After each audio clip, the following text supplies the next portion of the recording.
ഇടുക്കിയിൽ orange alert നിലനിൽക്കുന്നതിനാൽ ഏത് സാഹചര്യവും നേരിടാൻ തയ്യാറാകണമെന്ന് വിവിധ വകുപ്പുകൾക്ക് നിർദ്ദേശം.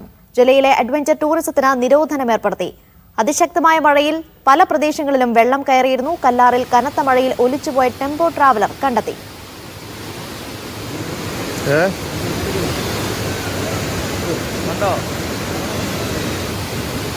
മുഹമ്മദ് ആഷിഖ് കൂടുതൽ വിവരങ്ങൾ നൽകും. ആഷിഖ്, ഇടുക്കിയിലെ സാഹചര്യം ഇപ്പോൾ എങ്ങനെയാണ്? ശക്തമായ മഴ തുടരുന്നുണ്ടോ? ഒപ്പം തന്നെ എന്തൊക്കെ നിർദ്ദേശങ്ങളാണ് അധികൃതർ നൽകുന്നത്?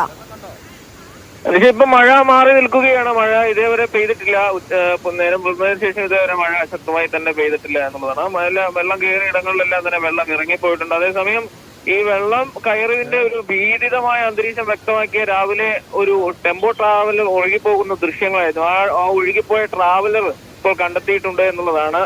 കൂട്ടാറിന് സമീപത്തായിരുന്നു ഇത് ഒഴുകിപ്പോയത്. അവിടെ വെച്ച് തന്നെ വെള്ളം ഇറങ്ങിയപ്പോൾ ഈ ട്രാവലർ നശിച്ച നിലയിൽ, ഏതാണ്ട് പൂർണ്ണമായും തകർന്ന നിലയിലാണ് കണ്ടെത്തിയിട്ടുള്ളത്. ഇത് വീണ്ടെടുക്കാനുള്ള ശ്രമം ഇപ്പോൾ നാട്ടുകാർ ആരംഭിച്ചിട്ടുണ്ട്. ഏതായാലും ജില്ലയിൽ ഇപ്പോൾ ഓറഞ്ച് അലർട്ടാണ് നിലനിൽക്കുന്നത്. അതുകൊണ്ട് തന്നെ ഏത് സാഹചര്യവും നേരിടാൻ വേണ്ടി ഒരുങ്ങിയിരിക്കണം എന്നുള്ള നിർദ്ദേശം ജില്ലാ ഭരണകൂടം വിവിധ വകുപ്പുകൾക്ക് നൽകിയിട്ടുണ്ട്.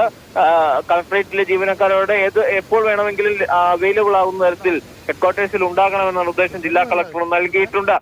നിലവിൽ ആശങ്കപ്പെടേണ്ട സാഹചര്യം ഒന്നും തന്നെ ഇല്ല എന്നാണ് കാലാവസ്ഥ വകുപ്പ് അറിയിക്കുന്നത്. അതേസമയം മുല്ലപ്പെരിയാർ ഡാമിലെ ജലനിരപ്പ് ഉയർന്നു തന്നെ തുടരുകയാണ്. 13 ഷട്ടറുകളും തുറന്നിട്ടും റൂൾ കർവിന് താഴേക്ക് ജലനിരപ്പ് താഴുന്നില്ല എന്നുള്ള ഒരു ആശങ്കാജനകമായ സാഹചര്യമാണ്. അസാധാരണമായ നിലയാണ് അണക്കെട്ടിനെ സംബന്ധിച്ചുണ്ടായിട്ടുള്ളത് എന്ന് മന്ത്രി റോഷി അഗസ്റ്റിൻ ഈ ഘട്ടത്തിൽ പ്രതികരിച്ചിട്ടുണ്ട്. ഏതായാലും മന്ത്രി അടക്കമുള്ളവർ അവിടേക്ക് അണക്കെട്ടിൽ സന്ദർശനത്തിനും എത്തുന്നുണ്ട്. ഇന്ന് വൈകിട്ട് ആയതിനു ശേഷവും റൂൾ കർവിന് താഴേക്ക് ജലനിരപ്പ് എത്തിയിട്ടില്ല എന്നുണ്ടെങ്കിൽ മറ്റ് നടപടികൾ എന്താണ് സ്വീകരിക്കാൻ കഴിയുക എന്നുള്ളത് ആലോചിക്കുമെന്ന് മന്ത്രി വ്യക്തമാക്കിയിട്ടുണ്ട്. അതേസമയം കട്ടപ്പനയിൽ ഉരുൾപൊട്ടിയ ഇടത്തും മന്ത്രി റോഷി അഗസ്റ്റിനും സംഘവും സന്ദർശനം നടത്തിയിട്ടുണ്ട്. നാശനഷ്ടങ്ങൾ ഉണ്ടായവർക്ക് നഷ്ടപരിഹാരം ഉറപ്പാക്കും എന്നാണ് മന്ത്രി അവിടെ സന്ദർശനത്തിനെത്തിയപ്പോൾ പറഞ്ഞത്. ഏതായാലും നിലവിൽ മഴ മാറി നിൽക്കുകയാണെങ്കിലും രാത്രി വീണ്ടും മഴ പുനരാരംഭിക്കുമോ എന്നുള്ള ആശങ്ക ജില്ലയിൽ ഒട്ടാകെയുണ്ട്.